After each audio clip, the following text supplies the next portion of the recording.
I have some bad habits.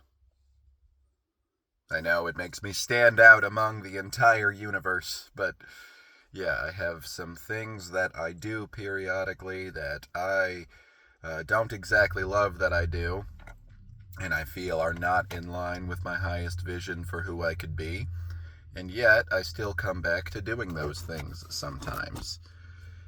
Uh, for the sake of this video, just for the sake of simplicity, I'm going to just use one single habit to represent all of them.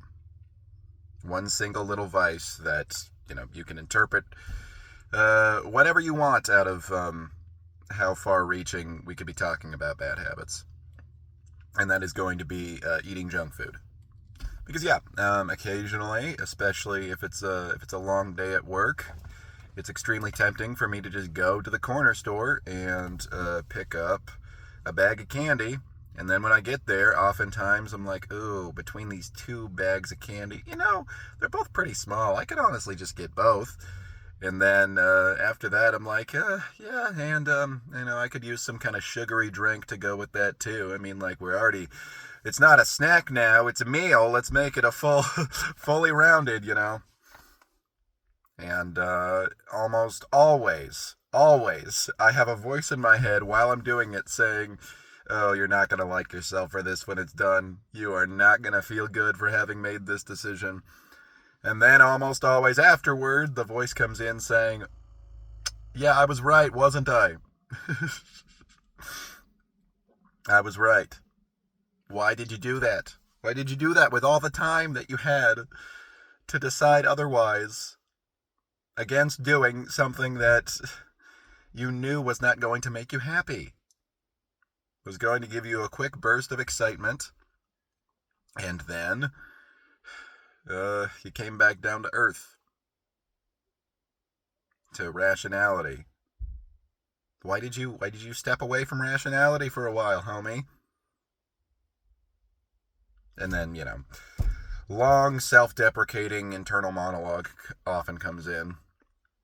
And the question is, how do we stop having bad habits? And I'm not going to be able to answer that perfectly for everybody here. But a method that was really helpful for me from my teacher last year was, he said, you sit there and contemplate the habit. I think that's pretty common advice. It's like, understand why you're doing it, where the impulse arises. But then the real interesting part is that he advised that I sit there and say, I approve. I approve of this thing that I would rather not be doing.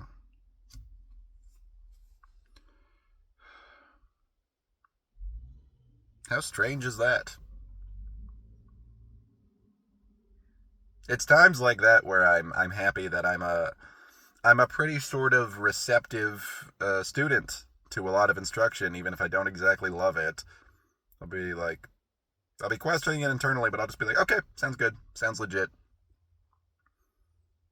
And every time that I've had some kind of relapse into a bad habit, the sitting there and saying, I approve, has not only been helpful for my self esteem, of not immediately going to demonize myself for being, out of line with my highest purpose, but it's weirdly also helped me not do that habit so much. It seems counterintuitive, doesn't it?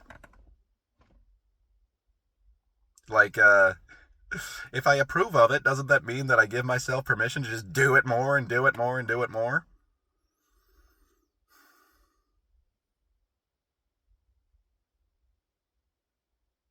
Well, the thing is,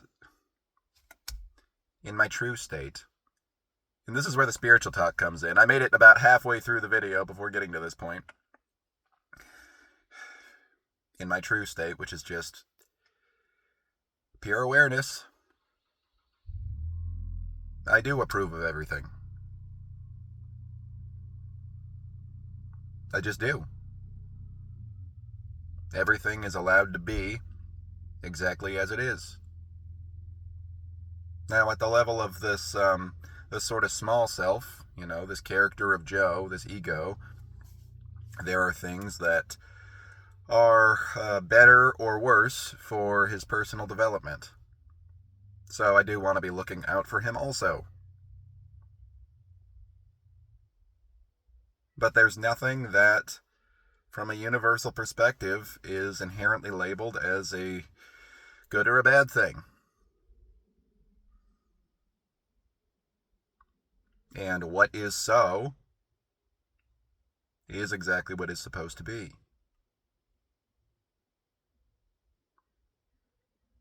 If I want to increase my well being and my happiness, I need to just approve of what is. And of course, that's the constant reconciliation we're making with ourselves and with the world. Is like, how do I approve of what is while also wanting it to improve?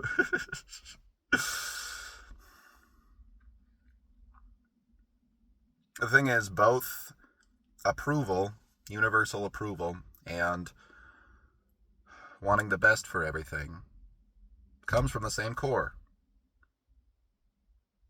which is love. And that's the real value of I approve, is that it is a soft entryway toward universal love, which is the real universal remedy. But I think it's hard for people, very much including myself, to immediately jump to, man, I love that you stuff your face with candy and feel sick afterward. I love that. I approve is a much easier, better ease of entry to it. It's easier to say I approve of my habits and me and myself in my current state through and through.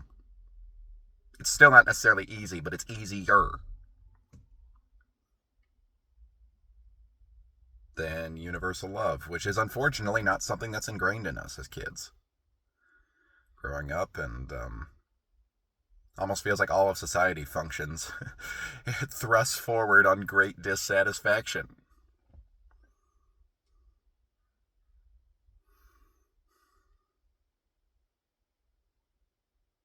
But yeah, I approve. And then also by approving of the habit that I don't like so much, it doesn't categorize things and put that bad habit into this box of like the great don't go there. When you put habits into the great don't go there, when you're having a bad day or when you're already feeling bad about yourself, you have a perfectly pinpointed location of like, whoosh, how do I justify this reality that I've decided of me being bad and my life being bad and all this stuff? Well, great, you just put all these things into a convenient little box for you to go right back to. You unknowingly make it easier for yourself by categorizing. You make it easier for yourself to go back to bad habits by even categorizing them as bad habits or as things that make you bad, things that you don't approve of. When you put everything on an equal plane of, if it is so, I approve of it.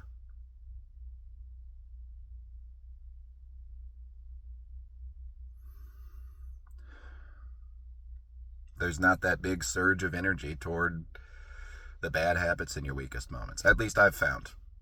At least I've found. I have to try to be careful about saying you because I'm not talking about you exactly. I'm talking about my perspective, and I can only assume that because it's been helpful for me, it's possibly helpful for other people.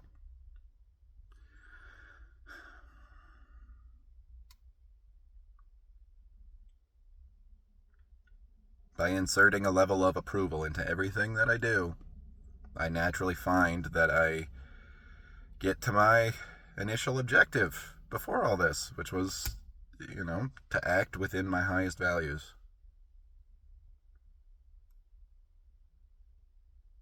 And everything is really okay. Everything really is okay. with just a hint of I approve to it.